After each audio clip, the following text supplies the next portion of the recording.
Hidden behind the glass of your smartphone resides a feat of engineering that defies traditional physics.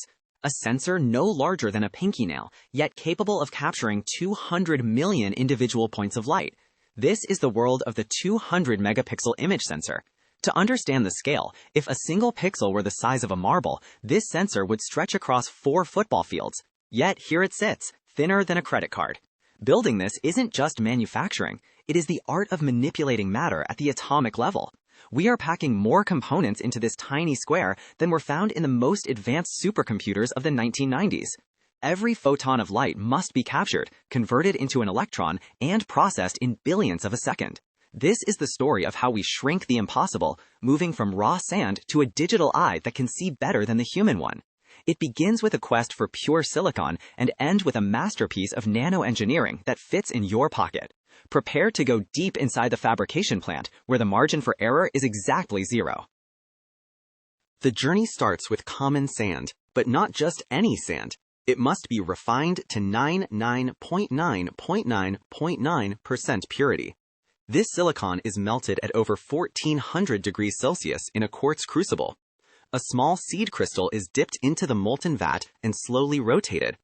As it is pulled upward, a massive cylindrical ingot of single crystal silicon forms. This is the boule. Think of it as a perfect atomic diamond, over 8 inches wide. Once cooled, diamond-edge saws slice this cylinder into wafers thinner than a human hair, each one polished to a mirror finish. If you scaled this wafer to the size of a city, the largest bump on its surface would be less than an inch high. This level of flatness is critical because we are about to print patterns onto it that are measured in nanometers, 1/1000th of a meter. Any speck of dust at this stage is like a mountain falling on a city. That is why this process happens in a Class 1 cleanroom, where the air is filtered thousands of times an hour, and workers wear bunny suits to prevent even a single skin cell from ruining the batch. To fit 200 million pixels onto this wafer, we can't use mechanical tools. They are too blunt. Instead, we use light as a scalpel. This is photolithography. The wafer is coated with a light-sensitive liquid called photoresist. Then, a machine called a stepper projects a blueprint of the sensor's circuitry onto the surface. But there's a problem.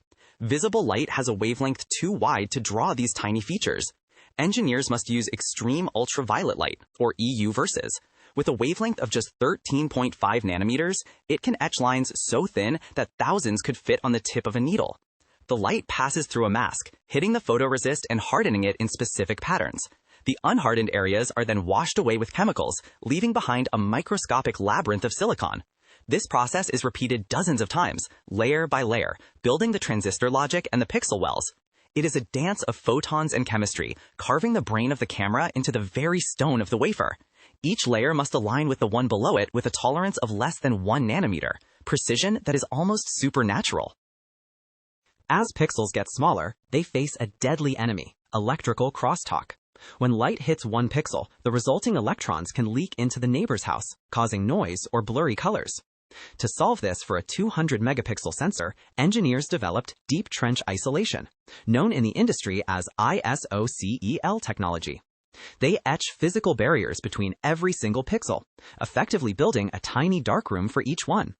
These walls are filled with a reflective material that bounces light back into the correct pixel well. But there's another challenge. At 0.64 micrometers wide, these pixels are smaller than the wavelength of red light. To catch enough light, the pixels must be deep, like a narrow well.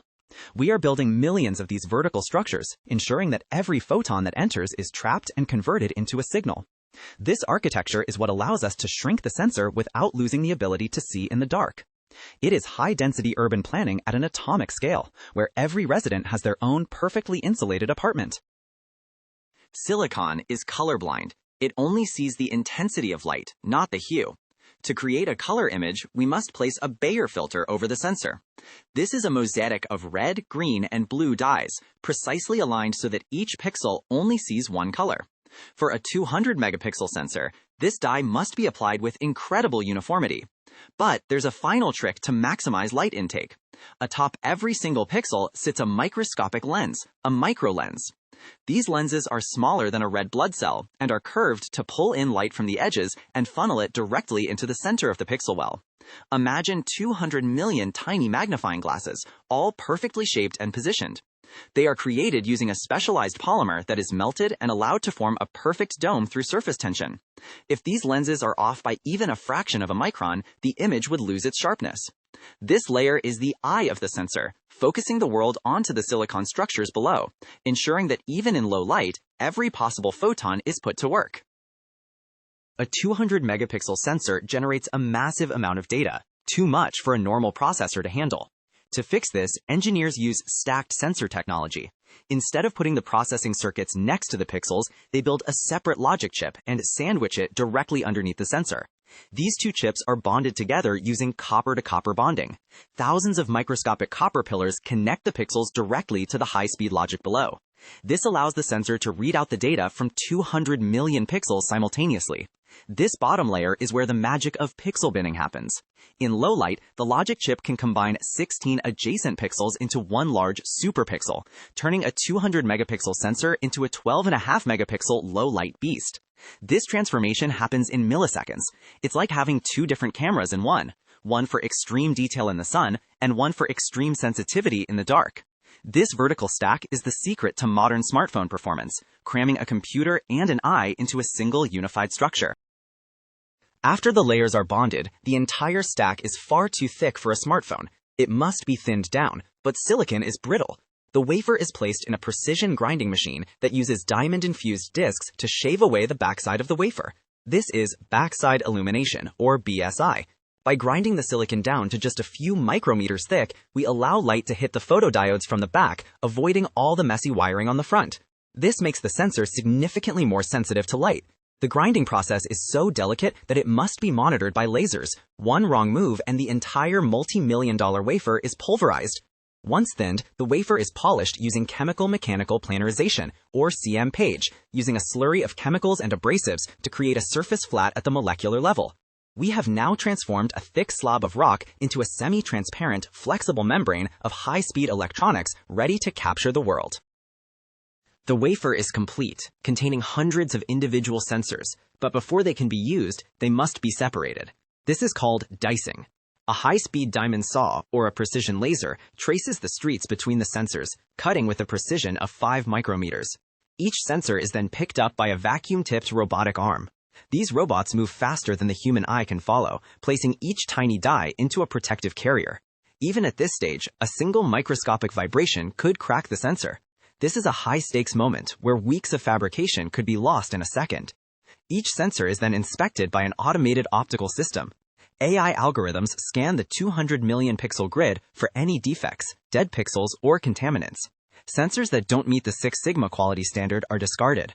Only the perfect ones move forward to the final assembly, where they will be paired with the lenses and motors that make up the camera module you see on the back of your phone. Before a sensor earns its place in your pocket, it must survive the torture test.